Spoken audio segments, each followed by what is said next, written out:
सन 1947 एक ऐसी तारीख जिसने इतिहास का रुख बदल दिया। एक लकीर खींची गई जिसने केवल जमीन को नहीं बल्कि लाखों परिवारों के सपनों, रिश्तों और यादों को भी बांट दिया।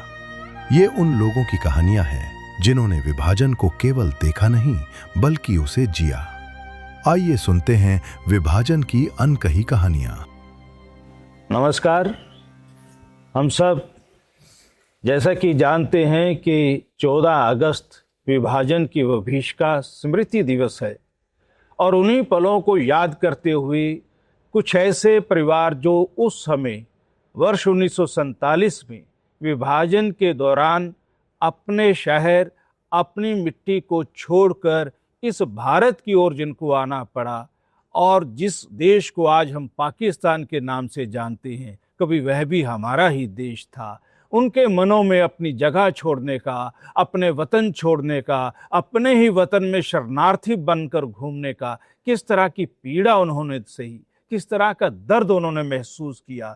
ऐसा ही एक परिवार अवतार सिंह साहनी जी, जिनके माता पिता तीरथ सिंह साहनी जी रावलपिंडी से अपनी जगह, अपना स्थान छोड़कर भारत की ओर आए थे और आकर अंबाला में उन्होंने अपना निवास बनाया था। आइए उन्हीं के परिवार की तरफ से जानते हैं कि उन्होंने अपने माता पिता की आंखों में विभाजन विभीषिका के वह क्या पल देखे जो आज भी उनको हृदय में, उनकी स्मृति में उन्हें याद है। आइए एक बार मिलते हैं अवतार सिंह साहनी जी। अवतार सिंह साहनी जी, बहुत बहुत नमस्कार आपका।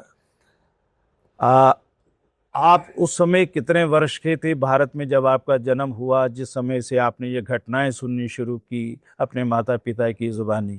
थोड़ा सा हम चाहेंगे। जी जी जी जी जी क्योंकि मेरा जन्म तो बहुत बाद में हुआ। मेरा एक्चुअल जन्म 57 का है शिमला में, और क्योंकि मेरे फादर आर्मी में थे तो इसलिए उनकी जगह जगह पोस्टिंग होती रहती थी और सर्टिफिकेट एज में मेरा 58 लिखा गया, जो कि बट नेचुरल था कि कुछ उस समय माँ बाप करते थे कि पहले बच्चा थोड़ा समझने लायक हो जाए फिर ही उसको भर्ती करें। तो दैट वाज द थिंग। 47 से पहले ही ये माहौल बन चुका था कि कुछ तो होगा, कुछ तो गड़बड़ होगा, क्योंकि लोगों की नज़रें बदल गई थी वहाँ। इसलिए जितने हिंदू परिवार थे वो फटाफट अपनी लड़कियों की शादी कर देते थे। तो 15, 16 या 16.5 की माँ होगी जब उसकी शादी हुई कि भाई शादी हो जाएगी तो कोई नज़र नहीं डालेगा। और जनरली हो यही रहा था कि उस समय धीरे धीरे कुछ लोगों का जो कट्टर थे उनकी नज़र हमेशा हिंदू लड़कियों पर रहती थी। हिंदू या सिख, मतलब I am from the Sikh family, I am a clean shaven now. And बीच में ऐसा हुआ कि जैसे, क्योंकि फौजियों को समझ में आता था उस समय जब कुछ भी होता था इधर या उधर तो उनको जल्दी खबर मिलती थी। तो बस पंजाबी में बोलते हैं रोला पै गया, रोला पै रहा, रोला पै रहा, रोला पै गया, कभी भी कुछ हो सकता है, कोई मार कट हो जाए, दौड़ जाओ इत्थों। And my Nana he was ए, वो शायर थे उर्दू के और उसकी बहुत रिस्पेक्ट थी रावलपिंडी में। माई वीरो दी बन्नी की जगह से ही जितने ये लोग रहते थे। तो कुछ अच्छे भी थे मुस्लिम जो चेले चपाटे थे या जो शायर लोग थे, कोमल हृदय के थे। उन्होंने आके बोला कि लाला जी बोलते हैं, लाला जी बोरिया बिस्तरा बंद लो तो चले जाओ। तो वो कहते यार क्यों गया तो उन्होंने, क्यों चले जाइए? तो कहते नहीं माहौल अच्छा नहीं है, तुसी अपना परिवार लेके तो निकल जाओ। तो मेरे नाना को तब भी समझ नहीं आया कि हो क्या रहा है। उधर मदर प्रेग्नेंट थी और ये बात मतलब शुरू में बता रहा हूँ 47 के शुरू में ही ये जब सारी चीजें हो रही थी। And ultimately a daughter was born. आपकी बड़ी बहन? मेरी बड़ी बहन। और मेरे फादर ने तो वो देखी भी नहीं थी क्योंकि वो माले में पोस्टेड थे और उनको छुट्टी मिल रही थी, क्योंकि ब्रिटिशर्स को पता था कि माहौल खराब है, इसलिए इनका हर जगह स्टेशन रहना जरूरी है। तो उन्होंने किसी तरह से वहाँ टेलीग्राम भेजा कि भाई आप निकल आओ। और चांस की बात है कि मार काट आग जनी वहाँ शुरू हो चुकी थी। तो जो कुछ भी कपड़ा लत्ता इनके हाथ में आया, बाकी तो जो जेवर जायदाद ये सब वहीं रह गया as it is.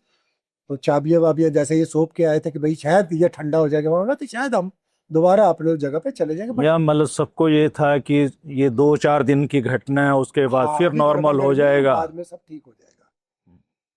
But Pakistan बनेगा, पाकिस्तान इनको लगा है जैसे एक स्टेट बन रहा है, जैसे पाकिस्तान भी एक स्टेट हो जाएगा। बट दे डिडंट, मतलब they were so innocent people, they didn't know कि it's now a separate countries all together.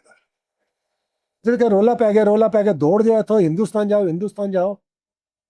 Then they realise कि समथिंग इज फिशी, एंड किसी तरह से ये रात को वहां से निकल के भागे।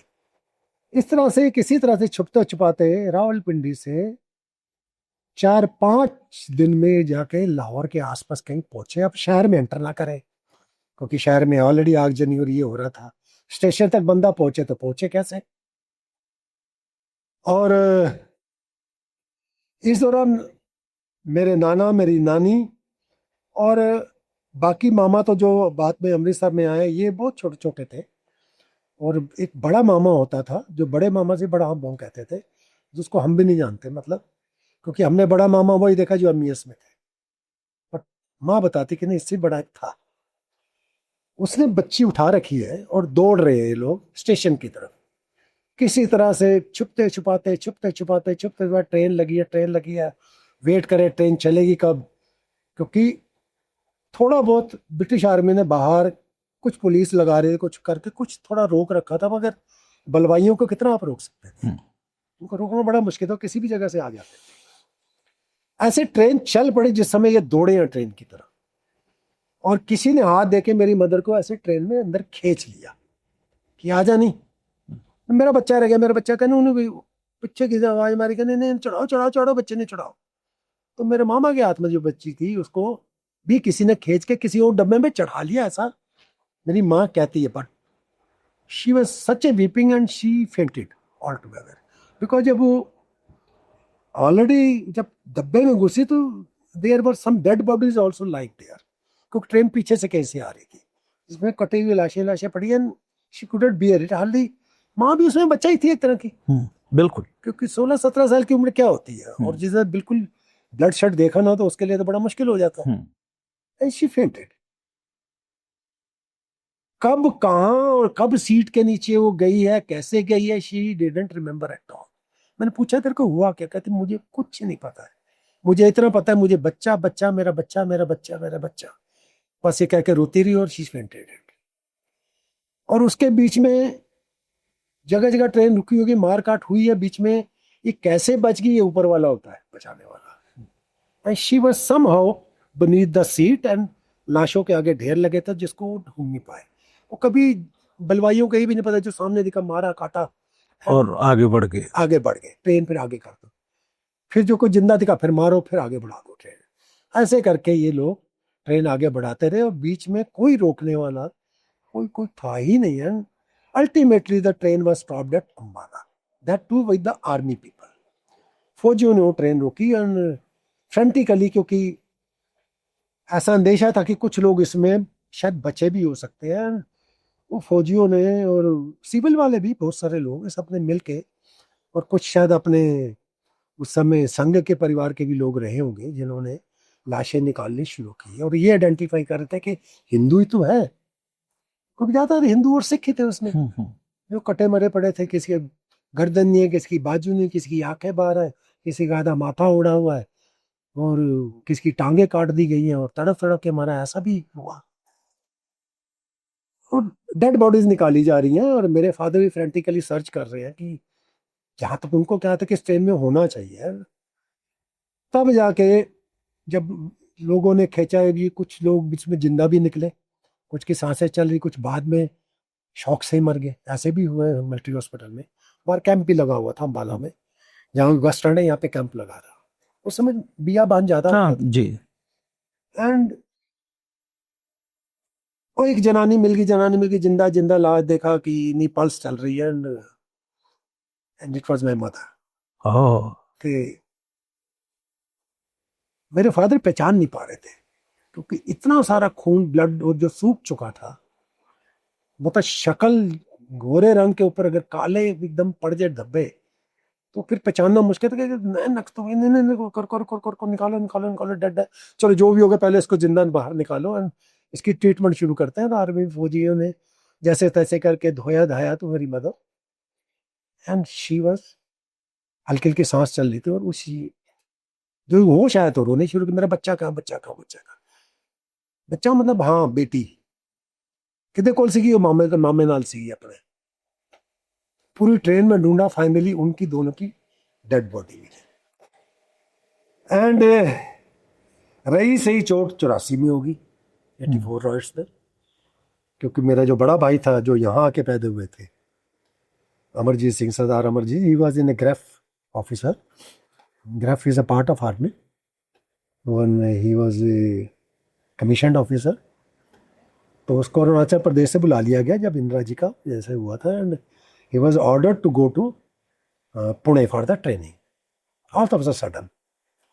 और घर आ गया अम्बाला में कुछ घंटे के लिए। मेरी माँ ने बोला कि देख बाहर माहौल खराब है, तू अब ना जा। कह रहा नहीं माँ हमारा तो फौजी है, हमें तो duty is duty, order is order, ने आए तो हुए।